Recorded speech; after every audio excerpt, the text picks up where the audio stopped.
Hello, welcome to CYB 505, Week 5 Cyber Threat and Attack Vector Assignments. My name is Aryan Javan. I'll demonstrate in this video the importance of the cyber threat and attack vectors. Last week, we presented in our C suite presentation 6 different types of attack vectors.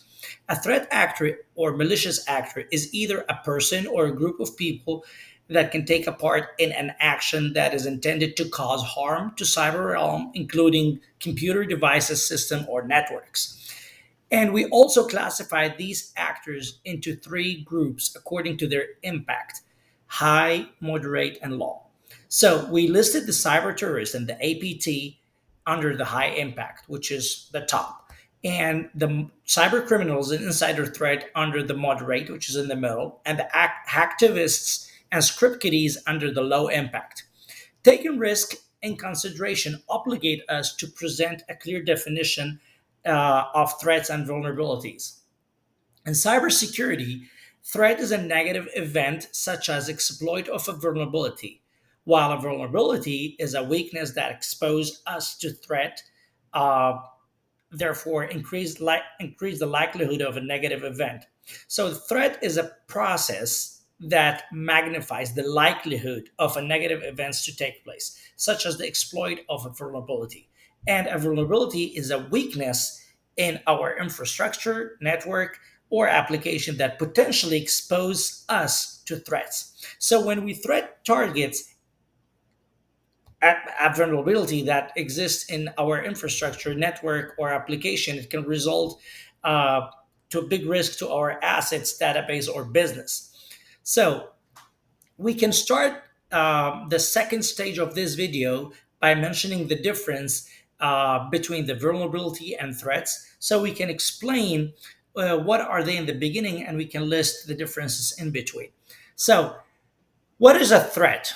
Today, cybersecurity landscape is filled with endless stream of potential threats, from malware that plants dangerous executables in our software, ransomware that locks up our system and asks us for like money to release our database. And this is the strategy that attackers use based on their philosophy of getting our money. Anyway, and the vulnerability is the weak spots in our environment, and that make our assets accessible for attackers to just go through it and uh, penetrate our systems. I'll put it this way: these are weaknesses that open us to potential threat that increase the risk. We will start from the least dangerous to the most as it's required in the video. So we can start with hacktivists can use social engineering, brute force attack to achieve their goal to prove their theory, and they can damage our reputation and database of the medical establishment by these acts. While the script kiddies is classified as law as well, but they're different. They're a group of amateurs that they will do their attack just for the sake of it and just to prove that they can do it. The data breaches will cost the establishment a lot of resources and reputation. And just to be informed, the medical breaches are the most expensive ones. They are like estimated to cost about $408 per each record that leaks or breaches. It is double than the technology, it's triple than the education, and it's 4 times than the commercial costs. It's that impactful.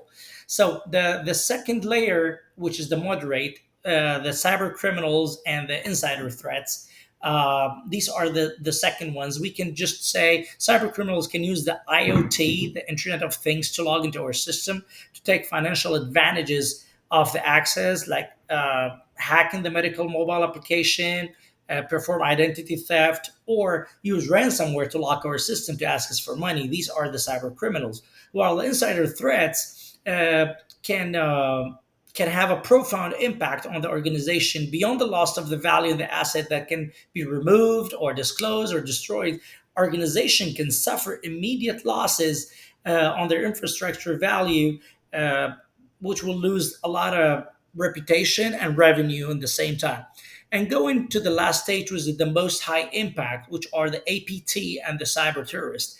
APT can gain unauthorized access to our database and obtain classified information about let's say the patients, their date of birth, social security numbers, uh, addresses, and also they can get into our database to find out our new products and violate the intellectual property rights and find out what we are inventing or working on and disclose it into the market so other people can copy it and do it.